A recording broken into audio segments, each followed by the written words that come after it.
Почна да се чувствува кризата за огревно дрво и во Струмичко.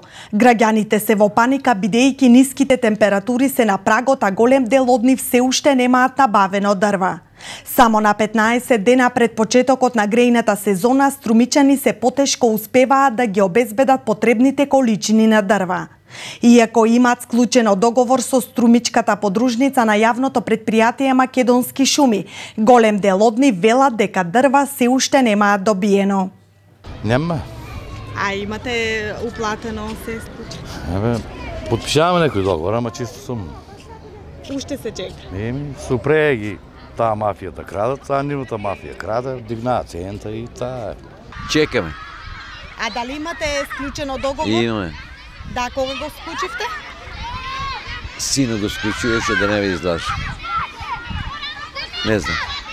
Да, значи се уште немате добиено. Чекаме па да видиме. Не. Тај месец ќе мораме да набавиме барем 3-4 кубика. Немам јас.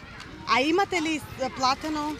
Имам нешто, еден човек обеќа ми ќе ми донесе, не ми ден денеска не ми е донесел.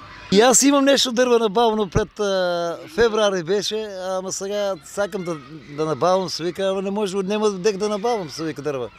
Имам набавено дрво од шумско стопанство. Струмица шоја. Белајсца, како се вика.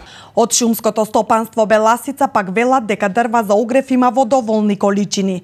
Од таму ветуваат дека обврските по склучените договори за продажба на огревно дрво ќе бидат исполнети пред почетокот на грејната сезона. Како и секоја година, нели, постои така едно, искрено да кажам, еден страв кај населението за набавка на огревното дрво. Оваа година, како и минатите, јавното предпријатие Беласица Струмица гарантира на сите оние кои што склучиле договори дека дрвата во текот на периодот до грејната сезона ќе бидат испорачани.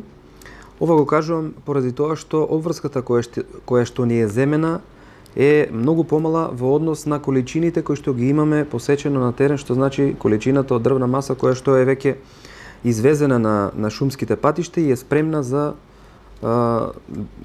транспорт до урбаните складови од каде ќе стигне до крајните потрошувачи. Според директорот Михаилов, Струмичкиот регион има потреба од голема количина на дрва, но доколку се појави дефицит, очекуваат помош од соседните подружници.